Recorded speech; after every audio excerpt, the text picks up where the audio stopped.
And they did warp in at 50 with their triple paladins, which is a pretty good setup. So that's gonna hurt, right? Like if you're chosen, Yeah. that's gonna hurt. Here's the thing, though. hurt, They are and they going to have be to burn firing into an absolute ton of T2 Minmatar resists there, though. Double Claymore, triple Broadsword is so much EM Thermal. EM Thermal tank. It is, Yeah. and, even on the shield tanks, like the armor resists are almost unbreakable, but even the shield is pretty tough to deal with. And those are ham claymores, just we have confirmed, so you would kind of expect it, but they are definitely 100% ham claymores, which is always fun. So it is a full-out rush setup.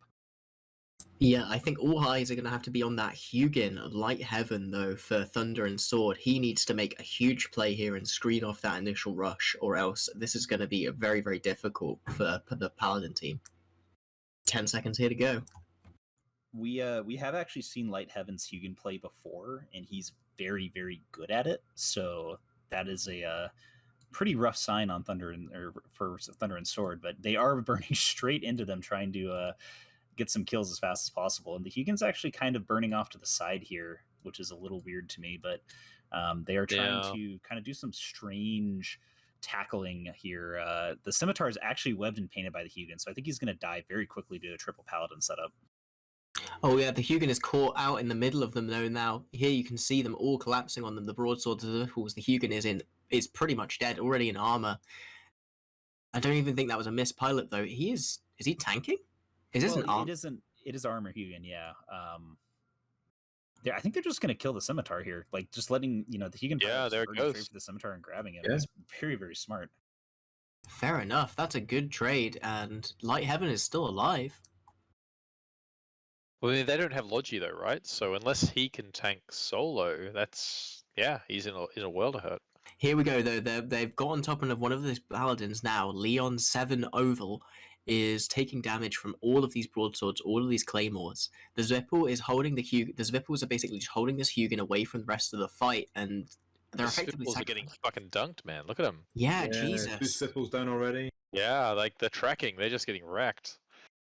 Well, and the Look, there's the third one. Yeah, that's the third one getting the world of hurt now. This is really close though, because oh man, look at that Paladin rep! Oh, come on!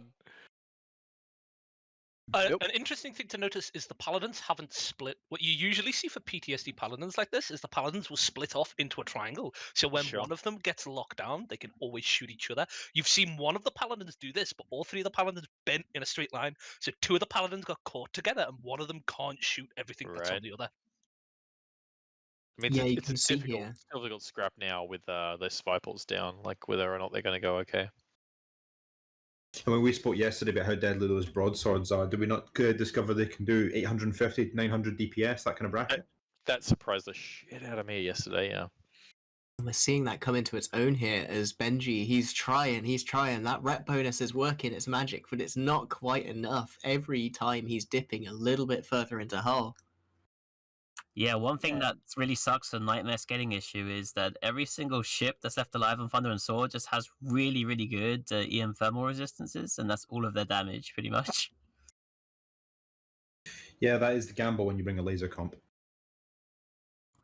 Benji is actually burning away right now, though. They, I guess they don't have any tackle modules on any of their rush ships, and having left the Hugin alive. So weirdly enough, he's actually surviving just by kiting away from the broadswords. I think that they really need to get a scram on him, which they finally did, but I think he just gained about a minute of extra life by just turning his MWD on and double clicking in space in any direction here, which might actually have saved him, since all of those broadswords are webbed down and they are using autocannons, which really suck if something starts running away from you. And now the Paladin is actually bent away from the other one, they can shoot the broadswords that are on each other. Yeah, Benji's finally getting a few more armor maintenance drones as well. It seems like they must have forgotten them earlier in the batch, and they're now wrapping on top of him. God, it's tight, right? Like, have smart bombs on them. Like, something has smart bombs on. I'm not sure if it was the Claymore or not, but leaving that Hugin alive is potentially going to win this for them, because all of Thunder and Sword ships are now webbed down, and the Paladin is just moving at the speed of a battleship without a prop mod on, but he's getting away from things. For sure. I mean, the Claymore's dead, right? So it's whether or not the broadswords can out DPS the Deacons, which sure they can, but can they do it quick enough? They're probably going to be low on heat now at this point. They really wanted to land this kill in that last little window. It's going to be tough here, especially with those Deacons still alive. They've not been putting newts on them or anything, so they've just been able to coast this whole time. They're probably just injecting constantly, keeping their cap topped up. Yeah, so Yeah, I with the think loss of it's that game, Claymore, maybe, you for can Thunder and see that Sword. the Paladin's armor is starting to tick up. They've lost that ability to out DPS the Ret. Wow. Yeah, we keep seeing the hit point like go on, go off. So I think the broadswords are having like really big cap issues here. Like with the combination of the Hugin like webbing them off and them not being able to like MWD to keep up to the Paladin and having the hit point drop up from the newts from the Paladin are just really wrecking these broadswords. Yeah, a lot of people don't realize this because it's a paladin. It's got a bunch of spare high slots. You can't fit the bastion module, so you have a Right. spare high slot as well. So the amount of Yeah. newts that are on top of this is just shutting down the entirety of this team. Yeah, really composed as well from Nightmare's gating issue to not panic and just to keep executing their game plan. Even as Benji was in next, it was bleeding hull. Even after Leon had gone down, they just sat there and tried to spread out, put DPS down range, and hope that they would win the long game after the scimitar went down early on, and it worked out for them. And I can assure you, when that sort of stuff's happening, the comms is intense. You know what I mean? Like, it is a whole other game. Oh no, absolutely. You're all trying to let each other know exactly when modules are coming off cooldown, Right. that sort of thing.